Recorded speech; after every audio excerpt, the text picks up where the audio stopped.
कहानी की शुरुआत में बताया जाता है कि चेस्टर्स मिल नाम का एक शहर पहले आम शहरों की तरह ही था, लेकिन फिर वहाँ कुछ ऐसी भयानक डरावनी घटनाएं घटने लगी जिससे पूरा का पूरा शहर नर्क से भी बदतर बन गया। लेकिन आखिर वहाँ ऐसी कौन सी खतरनाक घटनाएं होने लगी, चलिए जानते हैं। तो कहानी की शुरुआत होती है बार्बी नाम के एक लड़के को दिखाते हुए जो एक डेड बॉडी को जंगल में दफना रहा था। बार्बी वहाँ का लोकल निवासी नहीं था और बार्बी के माथे पर लगी चोट को देखकर लग रहा था कि मरने वाले बंदे के साथ उसकी काफी ज्यादा लड़ाई हुई होगी। उस आदमी को दफनाने के बाद बार्बी अपनी कार में शहर से बाहर निकलने लगता है, लेकिन तभी उसका सामना शेरिफ नाम के एक पुलिस ऑफिसर की कार से होता है। उसे देखकर वो थोड़ा डर जाता है, जिससे उसका ध्यान ड्राइविंग से हट जाता है, लेकिन किसी तरह वो पुलिस से बच निकलता है। पर तभी कुछ गायें सड़क के बीचों बीच खड़ी थी। उनको बचाने के लिए बार्बी अपनी कार को एकदम से मोड़ देता है, जिससे वो गायों से भरे खेत में पहुंच जाता है। इससे उसे थोड़ी चोट लग गई थी। कुछ सेकंड्स बाद वहाँ पर जमीन अर्थक्वेक की वजह से जोर जोर से हिलने लगती है कि अचानक आसमान से एक चीज बार्बी के सामने आकर नीचे गिरती है और सब कुछ शांत हो जाता है। बार्बी देखता है कि एक गाय आसमान से गिरने वाली उस चीज से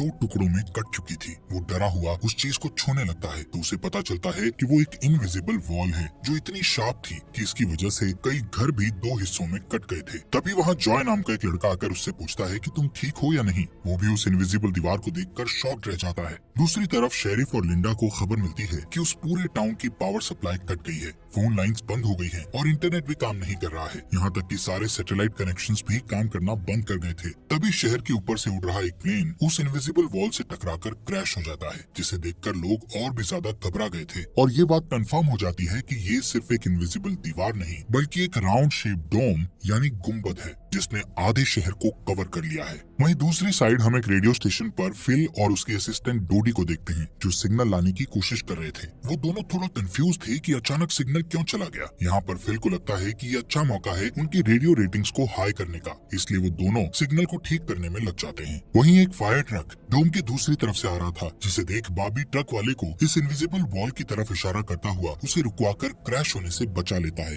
थोड़ी देर बाद वहाँ इन्वेस्टिगेशन करने के लिए कुछ पुलिस वाले आते हैं, पर इस इनविजिबल डोम को समझना उनके बस की बात नहीं थी। उसी समय वहाँ पर एक शहर का काउंसिलमैन जिसका नाम बिग जिम था वो भी पहुँच जाता है, लेकिन उसे भी इस डोम के बारे में कुछ भी समझ नहीं आता। यहाँ पर पुलिस को इन्फॉर्मेशन मिलती है कि उस शहर की तरफ आने वाले सभी रास्तों को बंद कर दिया गया है क्योंकि उस डोम की वजह से बहुत सारे एक्सीडेंट हो रहे हैं। इसके थोड़ी दूर घर पर जूनियर नाम का लड़का एंजी नाम की लड़की के साथ इंटीमेट हो रहा था। एंजी पेशे से नर्स थी और जो की बड़ी बहन भी थी। इंटीमेट होने के बाद जूनियर एंजी से कहता है कि मैं तुमसे बहुत प्यार करता हूँ, लेकिन एंजी उसे कहती है कि वो उसके लिए ऐसा कुछ फील नहीं करती। इससे जूनियर का दिल टूट जाता है और उन दोनों में बहस होने लगती है। यहाँ पर उनकी बहस इतनी बढ़ जाती है कि एंजी उसे थप्पड़ मारकर वहाँ से चली जाती है। इसके बाद हम 3 लोगों की फैमिली को देखते हैं, जिसमें मदर कैरोलीन, एलिस और उन दोनों की बेटी नोरी उसी टाउन की तरफ जा रही थी। उन्हें इस बात की खबर नहीं थी कि डोम ने उस टाउन को कवर किया हुआ है। दूसरी तरफ हम जूलिया नाम की एक इन्वेस्टिगेटिव रिपोर्टर को देखते हैं जिसका चेस्टर्स मिल शहर में बहुत नाम था। एक दिन एक औरत उसे एक सीक्रेट खबर देने के लिए कॉल करती है। वो औरत उसे बताती है कि उसने उस वीक चेस्टर्स मिल में प्रोपेन से भरे 6 ट्रक को जाते हुए देखा है और उसके हिसाब से इतनी बड़ी क्वांटिटी में प्रोपेन जैसे फ्यूल का शहर में आना किसी खतरनाक प्लान का हिस्सा हो सकता है। जूलिया उस औरत को इस बारे में इन्वेस्टिगेशन करने का वादा करती है, पर वो अपने काम में ज्यादा बिजी होने के कारण उस पर ध्यान नहीं दे पाती।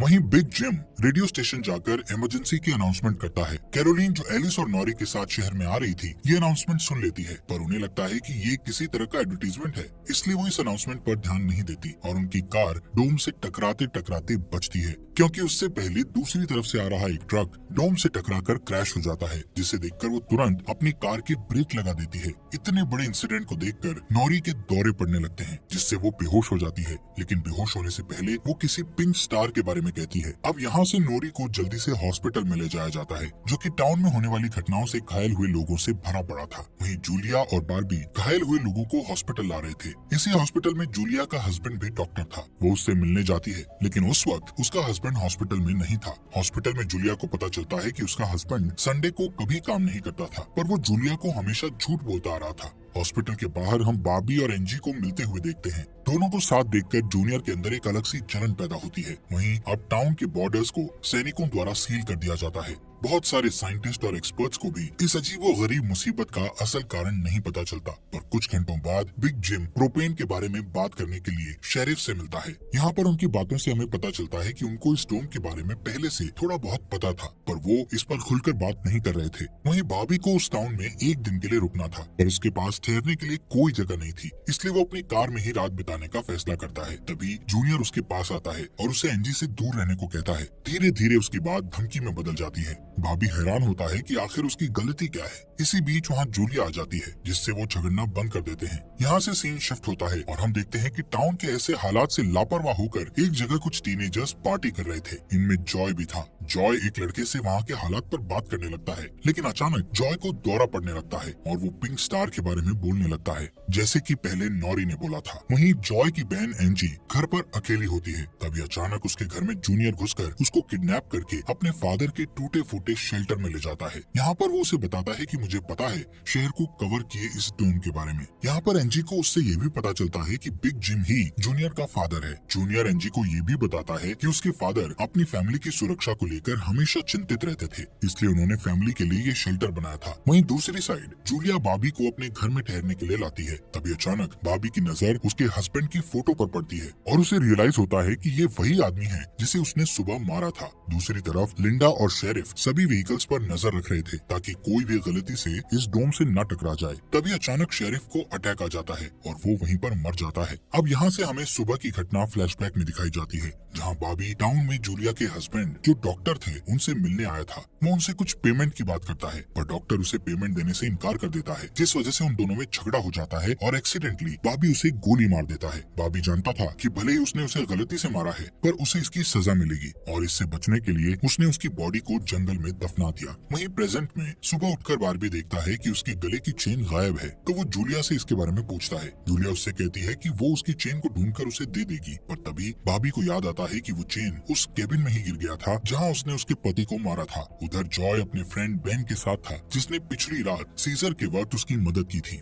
बेन जॉय से पिंक स्टार के बारे में पूछता है, जो उसने रात को दौरा पड़ते वक्त कहा था, लेकिन जॉय को उसके बारे में कुछ भी याद नहीं आ रहा था। वहीं रेडियो स्टेशन में डोडी एक स्पेशल डिवाइस की मदद से डोम के बाहर वाले लोगों से कांटेक्ट करने में सक्सेसफुल हो जाती है। वो सोल्जर्स को आपस में बात करते हुए सुन सकती थी, पर वो उनसे कुछ नहीं कहती। वहाँ सोल्जर्स भी कंफ्यूज थे कि आखिर ये इनविजिबल वॉल क्या है। दूसरी तरफ बिग जिम रेस्टोरेंट में बैठा ब्रेकफास्ट कर रहा होता है कि लिंडा वहाँ आकर उसे शेरिफ के मरने की खबर सुनाती है, जिससे वो लोग तुरंत बंकर में डेड बॉडीज को दफनाने वाले के पास जाते हैं, जिसका नाम लेस्टर था। उधर एंजी शेल्टर में किसी को मदद के लिए बुलाने की पूरी कोशिश करती है, पर वो कामयाब नहीं होती। तभी जॉय वहाँ आता है और उसे चेन के जरिए बेड से बांध देता है। वहीं बिग जिम लेस्टर को अपने साथ लेकर आता है, जो कि शेरिफ का ही दोस्त था। शेरिफ की मौत से वो बहुत दुखी और परेशान हो जाता है। जब लिंडा उनके आसपास नहीं होती, तब वो और बिग जिम पिछले महीने होने वाले प्रोपेन के इंपोर्ट के बारे में बात करते हैं कि प्रोपेन के इंपोर्ट में उन तीनों का ही हाथ था और उन्होंने टाउन वालों से ये बात छुपाई थी। शेरिफ की मौत से ये कंफर्म हो गया था कि वो उनकी इन्वॉल्वमेंट के बारे में किसी को कुछ नहीं बता पाएगा, जो कि उनके लिए अच्छी खबर भी थी। उसी दिन बाद में लिंडा पुलिस स्टेशन आती है तो देखती है कि बिग जिम शेरिफ के ऑफिस में कुछ ढूंढ रहा है। लिंडा की पूछने पर जिम उसे कहता है कि वो वहाँ शेरिफ की वसीयत के पेपर्स ढूंढ रहा है, लेकिन असल में वो वहाँ प्रोपेन के इंपोर्ट से जुड़े पेपर्स को ढूंढने आया था, जो उसे और लेस्टर को परेशानी में डाल सकते थे। वो तुरंत बाहर आकर शेरिफ को बताता है कि मुझे लगता है वो पेपर शेरिफ के घर में होंगे, जिन्हें लाने के लिए वो लेस्टर को तुरंत उसके घर भेजता है। इसी बीच जूलिया जल्दी से रेडियो स्टेशन पर टोडी के पास जाती है, जहाँ वो देखती है कि वो लोग डिवाइस के जरिए डोम के बाहर खड़े सैनिकों की बातचीत सुन सकते हैं। उनकी बात सुनने पर जूलिया को पता चलता है कि वो लोग जमीन खोदकर डोम को बाहर निकालने की कोशिश कर रहे हैं, पर वो इस काम में कामयाब नहीं हो पा रहे हैं। इसके बाद जूलिया रेडियो के जरिए पूरे टाउन में डोम वाली खबर को फैला देती है, जिससे लोगों में डर पैदा हो जाता है और लोग घबरा जाते हैं। वहीं जॉय और बेन बॉर्डर के पास साइंटिस्ट को अपना काम करते हुए देखते हैं। साइंटिस्ट ये देखते हैं कि डोम के ऊपर पानी का क्या असर होता है, पर उन्हें ज्यादा कुछ समझ नहीं आ रहा था, जिससे वो किसी नतीजे पर नहीं पहुंच पाते। वहीं जॉय देखता है कि ये डोम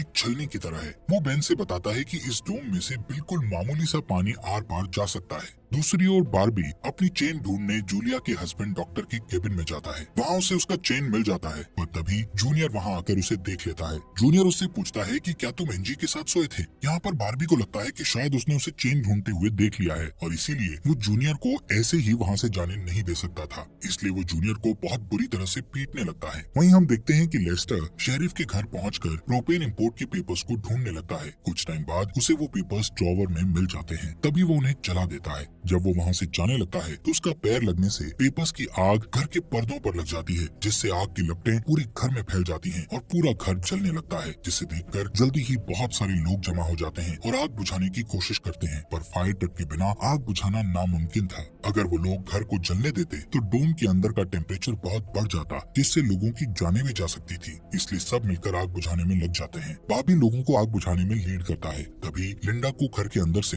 लेस्टर की चीखने की आवाजें सुनाई देती है। वो अंदर जाकर उसे घसीट कर बाहर निकाल लाती है और इलाज के लिए डॉक्टर के पास भेज देती है। यहाँ पर लोगों को आग बुझाने में 1 घंटे के बाद भी कामयाबी नहीं मिलती, उल्टा आग और भड़क जाती है। आखिर में जिम लोडर लेकर आता है और घर को गिरा देता है। तब कहीं जाकर आग शांत होती है। इसके बाद सारे थके हुए लोग इकट्ठा होते हैं। उनमें से पॉल नाम का एक पुलिस वाला फ्रस्ट्रेट होकर कहता है कि हम सभी लोग इस डोम से कभी भी बाहर नहीं निकल पाएंगे, क्योंकि ये डोम आग से जो धुआं निकला है उसे बाहर नहीं निकलने दे रहा। वो कहता है कि हम सभी इस डोम के अंदर ही मरने वाले हैं। इतना कहता हुआ वो हवा में गोली चला देता है, जो कि डोम से टकराकर एक दूसरे पुलिस वाले को लग जाती है और वो तुरंत मर जाता है। यहाँ पर पॉल को अरेस्ट कर लिया जाता है। अंधेरा होने पर जॉय और उसके दोस्त स्केटिंग के लिए जाते हैं। तभी वहाँ पर नोरी जॉय के पास आकर उसे कहती है कि उसे अपना फोन चार्ज करना है। जॉय उसे अपने घर ले जाता है, क्योंकि उसके घर में जनरेटर था, जो कि उस टाउन के गिने चुने घरों में ही था। उधर लिंडा पॉल को जेल लेकर आती है। वहाँ कुछ लोग पुलिस स्टेशन के बाहर प्रोटेस्ट कर रहे थे। असल में वो लोग पुलिस के घटिया सिस्टम का विरोध कर रहे थे। जिम उन सबको ये कहकर शांत करता है कि जरूरत पड़ने पर उन सबकी मदद की जाएगी। लॉकअप में बंद होने के बाद पॉल को हार्ट अटैक आ जाता है, जिससे लिंडा उसकी मदद के लिए दौड़कर अंदर जाती है, लेकिन तभी उसे पता चलता है कि पॉल सिर्फ अटैक आने की एक्टिंग कर रहा था।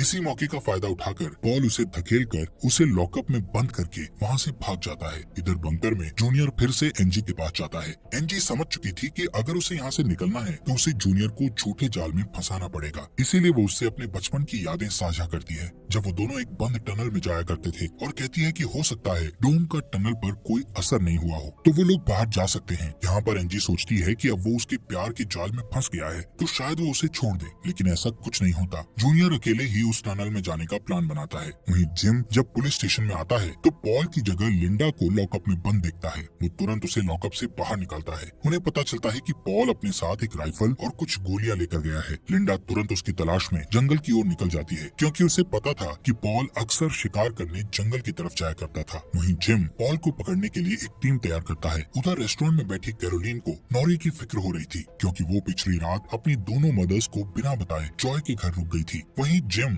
लोगों से पॉल को तलाश करने के लिए उसकी टीम ज्वाइन करने को कहता है। वो बाबी से भी उनके साथ चलने को कहता है, क्योंकि वो आग बुझाने में अच्छा लीडर साबित हुआ था। इसके बाद वो लोग जंगल में जाने लगते हैं। रास्ते में बार्बी अपनी खूबियां दिखाता हुआ उनसे कहता है कि वो मिलिट्री में भी रह चुका है। वहीं दूसरी ओर जूलिया जूनियर को टनल की तरफ जाते हुए देखती है। वो उसे रोककर पूछती है कि वो बैग पैक करके कहाँ जा रहा है, लेकिन जूनियर बहुत जल्दी में था और वो नर्वस भी था। वो कहता है कि मैं बस यहीं पास में अपने दोस्त से मिलने जा रहा हूँ। इससे जूलिया का शक उस पर और भी बढ़ जाता है और वो उसका पीछा करती हुई टनल तक पहुँच जाती है। उधर जॉय के घर पर जॉय और नॉरी साथ में नाश्ता कर रहे थे। जॉय पहले कभी किसी लड़की के साथ अकेला नहीं रहा था, इसलिए थोड़ा नर्वस फील कर रहा था, जबकि नॉरी कॉन्फिडेंट थी और बातचीत में भी हाजिर जवाब थी। तभी बेन और 2 लड़कियों को अपने साथ लेकर उसके घर आ जाता है, जिन्हें फोन चार्ज करना था। उन्हें इम्प्रेस करने के लिए बेन को जनरेटर यूज करना था, जिसके लिए जॉय बेन को थोड़ी बेदिली से इजाजत दे देता है, क्योंकि उस टाउन में जनरेटर एक बहुत काम की चीज थी और इस तरह उसका मिसयूज करना उसे सही नहीं लग रहा था। उधर जंगल में हम देखते हैं कि सर्च टीम पॉल को ढूंढ लेती है, पर उसी टाइम पॉल एक लड़के की टांग में गोली मार देता है। दूसरा लड़का भी उसे संभालने के लिए वहीं रुक जाता है, जबकि जिम और बार्बी पॉल के पीछे भागते हैं। दूसरी तरफ जूनियर टनल के आखिरी सिरे पर पहुंच जाता है, जहां पहुंचकर उसे पता चलता है कि डोम ने टनल को भी कवर किया हुआ है। वो दीवार के बिल्कुल करीब पहुंच जाते हैं, जिससे उसकी टॉर्च जलने लगती है। तभी जूलिया वहां आकर उसे वार्न करती है। जूलिया को देखकर जूनियर को बहुत गुस्सा आता है, क्योंकि वो उसका पीछा कर रही थी। इस बात से जूनियर पागलों की तरह उस इनविजिबल वॉल को मुक्के मारने लगता है, जिससे जूलिया उसे रोकती है। फिर दोनों बैठकर बात करने लगते हैं। जूलिया उसे बताती है कि अपने पास्ट में की गई एक गलती की वजह से वो जर्नलिस्ट की इस बेकार सी जॉब में फंस गई है है। उधर जॉय का घर लोगों से भर जाता है जो अपनी अपनी जरूरत के लिए उसके जनरेटर को यूज करने के लिए आए थे। एक बदमाश लड़का लोगों से जनरेटर यूज करने के बदले में पैसे वसूलने की कोशिश करता है, जो कि उसका था ही नहीं, लेकिन उसके खिलाफ बोलने की किसी में हिम्मत नहीं थी। ये देखकर नॉरी सब कुछ हैंडल करने के लिए आगे बढ़ती है, पर मामला और भी ज्यादा गर्म हो जाता है। लेकिन इससे पहले कि कुछ गलत होता तभी लाइट ही चली जाती है। नॉरी इस बात से बहुत खुश होती है कि जॉय ने उस बहस में उसका साथ दिया। वहीं जंगल में बॉबी और जिम पॉल तक पहुंच जाते हैं, पर पॉल ने अपनी राइफल निकाल रखी थी जिससे वो जिम को मारने ही वाला था कि तभी पीछे से लिंडा आकर उसे शूट कर देती है। दूसरी साइड कैरोलीन जॉय के घर जाकर अपनी बेटी नोरी से मिलती है। वो नोरी से कहती है कि उसे थोड़ा जिम्मेदार बनना चाहिए। उसकी डांट सुनकर जॉय और नोरी एक दूसरे का हाथ पकड़ लेते हैं, जिससे एक स्ट्रेंज स्पार्क पैदा होता है और उसी वक्त दोनों को दौरे पड़ने लगते हैं। वो दोनों एक साथ किसी पिंक स्टार के बारे में बात कर रहे थे। उधर जूनियर शेल्टर में एनजी के पास जाता है, लेकिन इस बार उसके हाथ में फर्स्ट एड किट थी। एनजी उसके जख्मों पर मरहम पट्टी करती है और चुपके से सीजर अपने पास रख लेती है। वहीं हम देखते हैं कि जूलिया और बार्बी दिन भर की थकान के बाद वापस घर लौटते हैं।